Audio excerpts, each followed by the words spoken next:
Gateway to Knowing. I never questioned the world in which I grew up. I followed the rhythms set for me by those around me, understanding the world and how to situate myself in it through the lens and lives of those in authority over me. I learned to orient myself to their whims and flights of fancy. I learned when it was necessary to shrink myself, to make myself disappear. In the small, rural North Carolina town of my youth, Blacks lived on one side of the tracks and whites on the other. The grocery stores, diners, convenience store, post office, schools, and gas stations were across the tracks on the white side of town. On our side of the tracks, only a small store my great-uncle owned, the Candy Lady's home, and 3 predominantly Black churches were easily accessible to us. Even in the late 70s and on into the early 80s, we stepped off the sidewalk when white people walked past, turning our gaze downward or to the side, never making direct eye contact.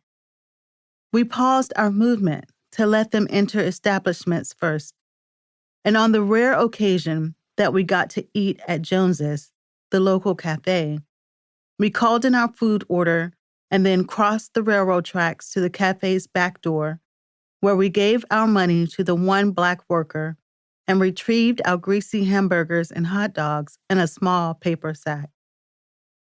Nothing about this life seemed abnormal. This was our story. As a child, I existed in a world of play, family, and church. And then I went to school, where I interacted with white people for the first time.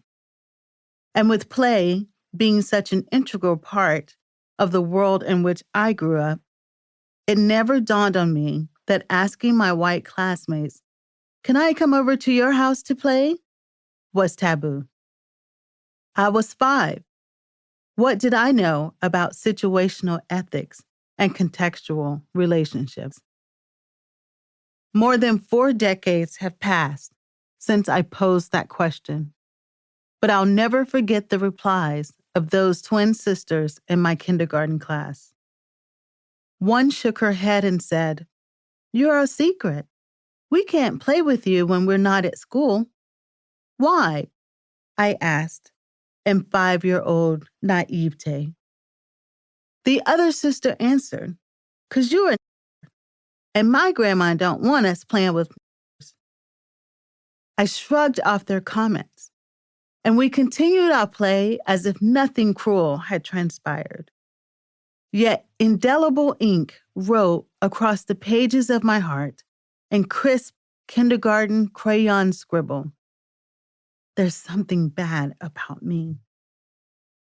I was special enough to play with at school, but not good enough to be invited into their home. That day, the measuring stick known as comparison etched with varying degrees of insignificance and unworthiness, formed in the recesses of my soul. And long into adulthood, I would constantly be measuring myself by how well I adapted and fit into whiteness. By the time that happened at school, I had more questions burrowing into my little 5-year-old brain than I knew what to do with. Why did people stop talking and stare at us with mean glares if we went through the front door at Jones's? Why did we have to go to the back door? Why did they only have one Black person working across town? Why was the dance studio in our town only for white girls? Why did we tame our joy and become quiet in the presence of white people? Why wouldn't the twins' grandmother let me play at their house? And why did that N-word feel bad? Why? There were so many things that didn't make sense, but the tracks stilled my questions.